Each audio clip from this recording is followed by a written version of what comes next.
6 থেকে 24 মাস বয়সী শিশুদের পুষ্টিকর গুঁড়ো বানানোর ধরনের টিউটোরিয়ালে আপনাদের স্বাগত। এই টিউটোরিয়ালে আমরা পুষ্টিকর গুঁড়ো বানানোর বিভিন্ন ধরন শিখব, যেমন অ্যামাইলেস গুঁড়ো, বীজের গুঁড়ো, বাদাম এবং বীজের গুঁড়ো, মটরশুঁটি গুঁড়ো, কারি পাতার গুঁড়ো এবং ঝোল পাতার গুঁড়ো। এই সকল পুষ্টিকর গুঁড়ো বাড়িতে পরিশ্রম ছাড়াই বানানো যায়। এই গুঁড়োগুলিতে পুষ্টি রয়েছে যা শিশুদের বৃদ্ধি এবং বিকাশে সহায়তা করে। এটি সুপারিশ করা হয় যে এই গুঁড়ো শিশুর 6 মাস পূর্ণ হলে তাকে দিতে হবে। যখনই শিশুকে কোনো নতুন গুঁড়ো দেবেন, এটি শিশুর খাবারে 3 বা 4 দিন পর পর যোগ করা উচিত। 3 বা 4 দিন পর শিশুর খাবারে নতুন গুঁড়ো মেলান। এই দুটো গুঁড়ো মিশ্রিত করা যেতে পারে, কিন্তু উভয় গুঁড়ো প্রথমে আলাদা করা উচিত। এর ফলে শিশুর মুখে এবং শরীরে ফুসকুড়ির মতো অ্যালার্জি থাকা উচিত নয়। যখনই শিশুকে এমন গুঁড়ো দেবেন যাতে অ্যালার্জি করার মতো জিনিসের দানা হোক, তখন শুরুতে চামচের ডগা দিয়ে অল্প অল্প দিন।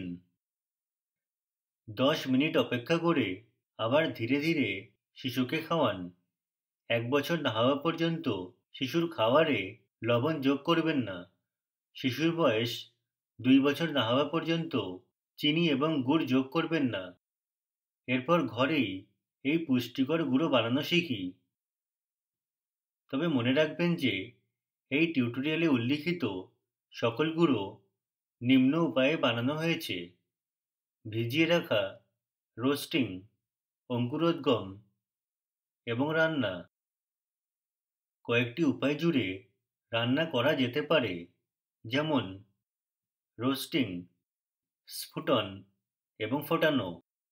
এই সমস্ত পদ্ধতি খাবারে ফাইটেটস এবং অক্সালেট কমিয়ে দেবে, যা খাবার থেকে খনিজ শোষণে বাধা দেয় এবং এর ফলে খাদ্য থেকে পুষ্টির শোষণ উন্নত করবে।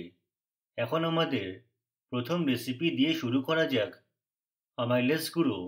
প্রথমে এর উপকারিতা নিয়ে আলোচনা করি। অ্যামাইলেস এমন একটি এনজাইম বা রাসায়নিক যা খাদ্য হজমের জন্য প্রয়োজনীয়।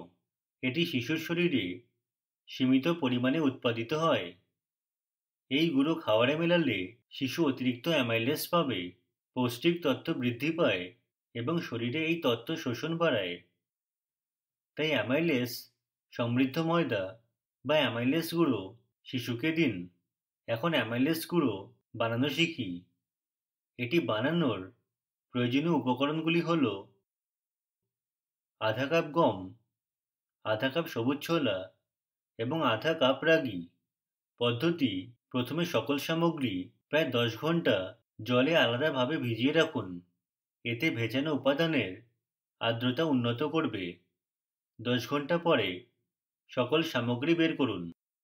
এগুলিকে ছাঁকনিতে রাখুন এবং সমস্ত জল বের করে দিন। তারপর একে একে সব সামগ্রী একটি পরিষ্কার এবং শুকনো সুতির কাপড়ে বেঁধে নিন, যতক্ষণ না সেগুলি অঙ্কুরিত হয়। এই প্রক্রিয়াটিকে অঙ্কুরোদ্গম বলা হয়। উল্লেখ্য যে কিছু সামগ্রীর অঙ্কুরিত হতে আরও সময় লাগবে এবং কিছু অঙ্কুরোদ্গমের জন্য অল্প সময়, যেমন রাগির অন্যান্য সামগ্রীর তুলনায় বেশি সময় লাগবে। অঙ্কুরোদ্গমের পর এগুলি 1 বা 2 দিন রোদে শুকিয়ে নিন। শুকোনোর পর এই সামগ্রীগুলি সম্পূর্ণরূপে শুকনো পর্যন্ত কম আঁচে ভাজুন। রোস্ট করার সময় এটি একটানা নাড়তে হয়। এরপর এগুলি পরিষ্কার হাতের মধ্যে ঘষে সকল সামগ্রীর বাইরের আবরণ আলাদা করুন। বাইরের আবরণ সরানোর পর সকল সামগ্রী মিশিয়ে নিন। এবার গ্রাইন্ডার দ্বারা এই মিশ্রণের গুঁড়ো বানান। এখন অ্যামাইলেস গুঁড়ো প্রস্তুত। এই গুঁড়ো একটি বায়ুরোধী পাত্রে বন্ধ করুন। শিশুর খাবার বানানোর আগে এই গুঁড়োর 1 চামচ এই সবগুলিতে যোগ করতে পারেন, যেমন গাঢ় ডাল, সবজি পিউরি এবং খিচুড়ি। অ্যামাইলেস গুঁড়োর ডালিয়াও বানাতে পারেন। 1 চা চামচ অ্যামাইলেস গুঁড়ো দেয় প্রায় 18 ক্যালোরি এবং 0.6 গ্রাম প্রোটিন। অ্যামাইলেস পাউডারের অনন্য বৈশিষ্ট্যের জন্য এটি শিশুর জন্য বিশেষ করে তোলে। এতে খাবার কম গাঢ় হয়, তাই এটি শিশুর খাবারে আরও যোগ করা যেতে পারে। এটি শিশুর খাবারের গাঢ়ত্ব হ্রাস করে এবং ফলে পৌষ্টিক তত্ত্বও বাড়ে। এরপর আমরা বীজের গুঁড়ো বানানোর উপায় শিখব। এই গুঁড়োতে এগুলো ভরপুর রয়েছে: জিঙ্ক, ফাইবার, ম্যাগনেসিয়াম এবং ক্যালসিয়াম। এই পুষ্টিগুলি হাড়ের বিকাশের সাহায্য করে এবং শিশুর শক্তি উন্নত করে। এছাড়াও এই গুঁড়ো ভালো চর্বির উৎস, যা শিশুদের মস্তিষ্কের বিকাশে সহায়তা করে। এই গুঁড়ো বানাতে যে 3টি ভিন্ন বীজের প্রয়োজন হয় তা হল আধা কাপ কালো তিল, আধা কাপ শন বীজ এবং হাফ কাপ কাঁচা কুমড়োর বীজ। পদ্ধতি: এক এক করে 3টে বীজকে কম আঁচে প্রায় 4 থেকে 5 মিনিট ভাজুন। ঠান্ডা হয়ে গেলে এগুলির গুঁড়ো করে নিন। এই গুঁড়ো একটি বায়ুরোধী পাত্রে রাখুন। এই গুঁড়োর 1 চামচ শিশু রান্না করার ঠিক আগে যোগ করুন। 1 চামচ গুঁড়োতে প্রায় 30 ক্যালোরি এবং 2.7 গ্রাম প্রোটিন থাকবে। আমাদের পরবর্তী রেসিপি হলো বাদাম এবং বীজের গুঁড়ো। এই গুঁড়োতে এগুলি প্রচুর পরিমাণে রয়েছে: জিঙ্ক, ম্যাগনেসিয়াম এবং আয়রন। এই খনিজগুলি রক্ত উৎপাদনে প্রধান ভূমিকা পালন করে। এই গুঁড়ো এমন বিশেষ চর্বির উৎস যা শিশুদের মস্তিষ্কের বিকাশে সহায়তা করে। এই গুঁড়ো বানানোর প্রয়োজনীয় উপাদানগুলি হল হাফ চামচ চীনাবাদাম, হাফ কাপ শুকনো কাটা নারকেল, আধা কাপ শন বীজ এবং আধা কাপ কালো তিল। একে একে সব বীজ এবং বাদাম মাঝারি আঁচে প্রায় 4 থেকে 6 মিনিটের জন্য ভাজুন।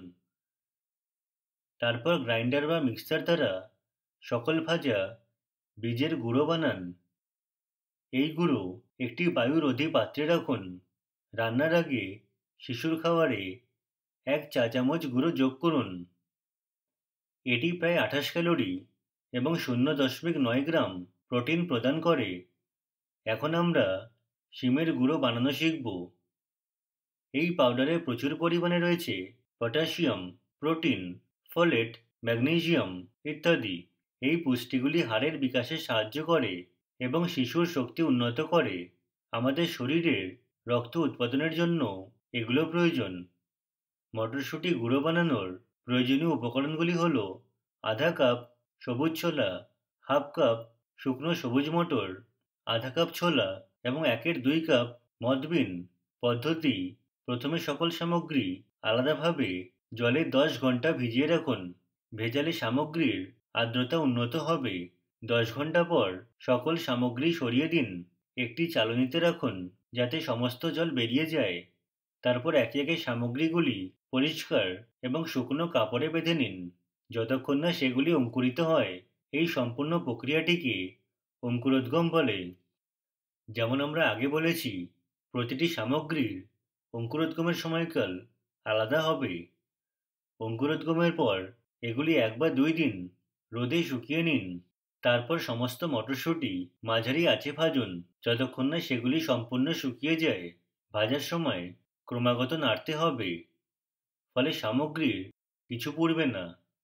ভাজার পর এর বাইরের আবরণ বের করতে এটিকে 2টি হাতের মাঝে ঘষে নিন। এবার সব মটরশুঁটি একসাথে পিষে এর গুঁড়ো বানান। এটি একটি বায়ুরোধী পাত্রে রাখুন। শিশুর খাবার বানানোর একদম আগে এই গুঁড়োর 2 চা চামচ মেলান। 2 চা চামচ এই গুঁড়োতে হবে প্রায় 33 ক্যালোরি এবং 1.8 গ্রাম প্রোটিন। এরপর আমরা কারি পাতার গুঁড়ো বানানো শিখব। কারি পাতা ফাইবার সমৃদ্ধ, আয়রন, ক্যালসিয়াম এবং ভিটামিন সি এই সকল পুষ্টি হজম এবং দাঁতের বিকাশে গুরুত্বপূর্ণ ভূমিকা পালন করে। এগুলি শিশুর রোগ প্রতিরোধ ক্ষমতা বাড়ায়। এই গুঁড়ো বানাতে প্রয়োজন হবে কারি পাতা। পরিষ্কার জলে কারি পাতা ভালো করে ধুয়ে নিন। তাদের ছায়ায় শুকোতে দিন। তারপর এই শুকনো কারি পাতার গুঁড়ো বানান। এই গুঁড়ো একটি বায়ুরোধী পাত্রে রাখুন। রান্নার আগে শিশুর খাবারে এই গুঁড়োর 1/4 চা চামচ যোগ করুন। এটি প্রায় 9 মিলিগ্রাম ক্যালসিয়াম দেয়। এরপর ঝোল পাতার গুঁড়ো বানানো শিখব। এই গুঁড়োতে প্রচুর পরিমাণে ক্যালসিয়াম রয়েছে, iron, vitamin C, vitamin A, protein এবং সালফার। এই পুষ্টি মাড়ি বিকাশের জন্য প্রয়োজন এবং শিশুর সুস্থ চোখ। তারা সংক্রমণের বিরুদ্ধে লড়াই করে এবং শিশুর শক্তি বাড়ায়। এই গুঁড়ো বানাতে ড্রামস্টিক পাতার প্রয়োজন। প্রথমে ঝোল পাতাগুলি পরিষ্কার জলে ধুয়ে নিন। এই পাতা ছায়ায় শুকিয়ে নিন। এবার এই শুকনো ঝোল পাতার গুঁড়ো বানান এবং একটি বায়ুরোধী পাত্রে রাখুন। শিশুর খাবার রান্নার আগে 1/4 চা চামচ এই গুঁড়ো যোগ করুন। এটি প্রায় 5 মিলিগ্রাম ক্যালসিয়াম দেবে। এগুলি ছাড়াও নিম্ন জিনিস মনে রাখবেন: কারি পাতার গুঁড়ো এবং ঝোল পাতার গুঁড়ো ক্যালসিয়াম সমৃদ্ধ খাবারের সাথে দিতে হবে, যেমন ভাজা তেলবীজ, অঙ্কুরিত সাদা ছোলা, অঙ্কুরিত বেঙ্গল ছোলা ইত্যাদি। শিশুর 9 মাস পূর্ণ হলে এই গুঁড়ো দই দিয়ে দেওয়া যেতে পারে। আপনার এলাকায় স্থানীয় এবং মৌসুমী উপলব্ধ বাদাম, বীজ এবং মটরশুঁটি দিয়ে এই গুঁড়ো বানান। শিশুর প্রতিটি খাবারে এই গুঁড়ো যোগ করতে ভুলবেন না। প্রতিটি গুঁড়ো রান্না করার আগেই যোগ করবেন, যাতে গুঁড়োটি খাবারের সাথে ভালোভাবে মিশে যায়। এটি আমাদের এই টিউটোরিয়ালের শেষে নিয়ে আসে। আইআইটি বোম্বে থেকে আমি বিদায় নিচ্ছি। যোগদানের জন্য ধন্যবাদ।